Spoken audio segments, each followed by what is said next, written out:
Someday, baby, we'll be old. Oh, baby, we'll be old and think of all the stories that we could have told. Alors, bonjour, c'est Crapsy et aujourd'hui je vais vous parler de cinéma 4D. Je vais essayer d'expliquer comment faire un rendu correct. Pas parce que le rendu sur cinéma 4D est assez compliqué, il y a beaucoup de choses à choisir. Donc je vais essayer de faire tous les points un à un et d'être détaillé.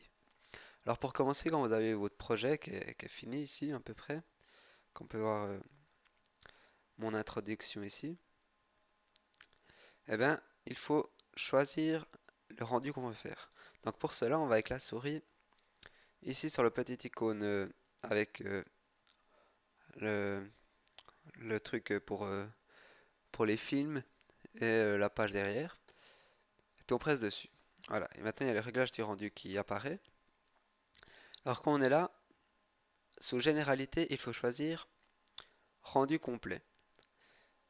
Sinon, vous aurez soit un petit bout, ou bien une mauvaise qualité, ou ou bien rien du tout. Donc après, ensuite, on va sur sortie. Et là, on choisit la largeur et la hauteur.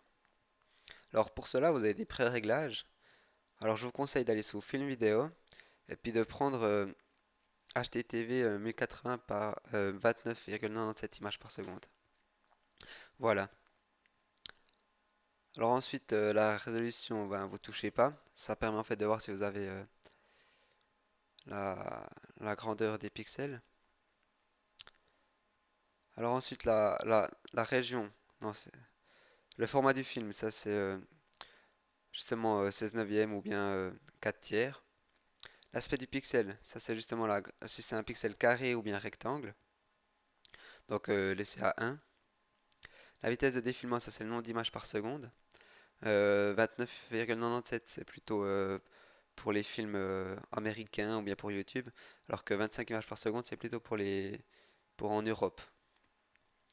Alors là, il faut faire gaffe, surtout c'est dans la troisième partie, c'est de choisir toutes les images.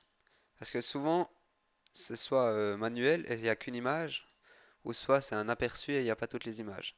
Donc, il faut bien préciser toutes les images et mettre de la première à la dernière. Comme ça, vous avez tout le rendu qui est fait. Sinon, vous n'avez qu'une partie ou bien qu'une image.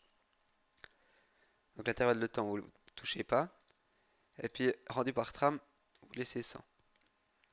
Ensuite, pour enregistrer, là, vous choisissez le chemin d'accès. Puis là, vous choisissez le format. Donc, je conseille le film QuickTime. Puis après, sous option optimal.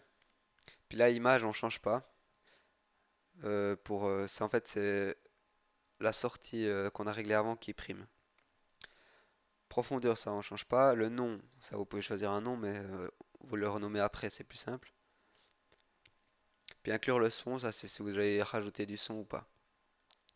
Voilà. Ensuite pour le multipass, ça on touche pas.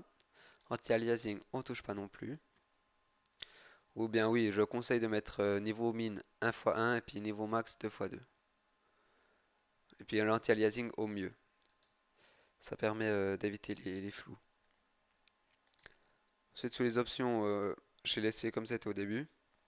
Ça va très bien. Puis pour l'élimination globale, j'ai pas touché non plus. Alors voilà, quand vous avez réglé tout ça, vous quittez le réglage rendu et vous avez simplement à cliquer sur l'icône orange ici, au milieu. Et là, il y a le rendu qui commence. Alors voilà, le rendu peut prendre énormément de temps.